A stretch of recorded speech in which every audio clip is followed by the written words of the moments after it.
और अब बात अरविंद केजरीवाल की, जिन्होंने आज तीसरी मर्तबा रामलीला मैदान में दिल्ली के वजीर आला ओहदे का हलफ लिया है। केजरीवाल के बाद मनीष सिसोदिया, सत्येंद्र जैन, गोपाल राय और कैलाश गहलोत ने वजीर ओहदे का हलफ लिया। पूरी कैबिनेट में किसी भी खातून एमएलए को जगह नहीं दी गई है। हलफ बर्दारी तकरीब से पहले एलजी अनिल बैजल ने केजरीवाल से मुलाकात भी की। हलफ बर्दारी तकरीब में केजरीवाल का पूरा कुनबा मौजूद रहा और साथ ही इस तकरीब में लाखों की तादाद में लोग शामिल हुए।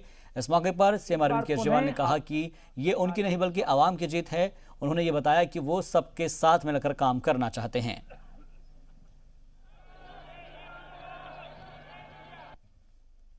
आज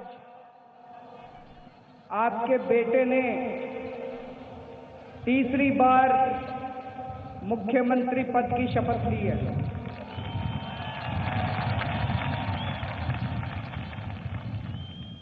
ये मेरी जीत नहीं है, ये आप लोगों की जीत है। ये एक एक दिल्ली वाले की जीत है। ये एक एक मां की जीत है, एक एक बहन की जीत है, एक एक युवा की जीत है, ये एक एक विद्यार्थी की जीत है, स्टूडेंट्स की जीत है। ये हर दिल्ली वाले की एक एक परिवार की जीत है। पिछले 5 सालों में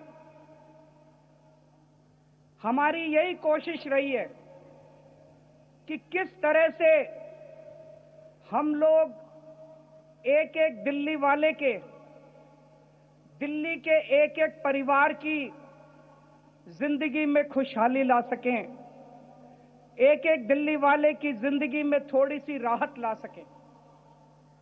पिछले 5 साल में हम लोगों की यही कोशिश रही है कि किस तरह से दिल्ली का खूब तेजी से के साथ विकास हो। और दोस्तों, अगले 5 साल भी, आगे भी हमारी यही कोशिश जारी रहेगी।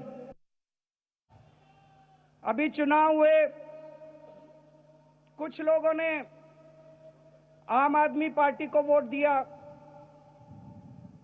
कुछ लोगों ने बीजेपी को वोट दिया, कुछ लोगों ने कांग्रेस को वोट दिया, कुछ लोगों ने अन्य पार्टियों को वोट दिया। लेकिन आज जब मैंने मुख्यमंत्री पद की शपथ ली है, आज से मैं सबका मुख्यमंत्री हूं।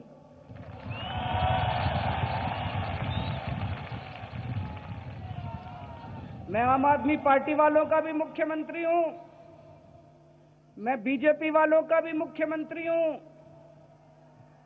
मैं कांग्रेस वालों का भी मुख्यमंत्री हूं, मैं दूसरी पार्टी वालों का भी मुख्यमंत्री हूं। पिछले 5 साल जब मैंने काम किया, मैंने कभी किसी के साथ सौतेला व्यवहार नहीं किया। मैंने कभी किसी का ये कह के काम नहीं रोका कि तुम बीजेपी वाले हो, तुमने मेरे को वोट नहीं दिया था इसलिए मैं तुम्हारा। मैं केंद्र सरकार के साथ भी मिलके दिल्ली को आगे ले जाना चाहता हूं। दिल्ली को दुनिया का नंबर 1 देश बनाना चाहते हैं हम लोग।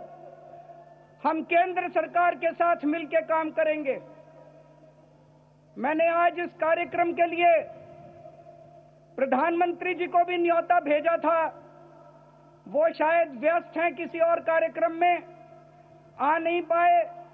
लेकिन मैं आज इस मंच के जरिए प्रधानमंत्री जी से और केंद्र सरकार से दिल्ली को आगे विकास करने के लिए और दिल्ली को आगे बढ़ाने के लिए उनका भी आशीर्वाद चाहता हूं।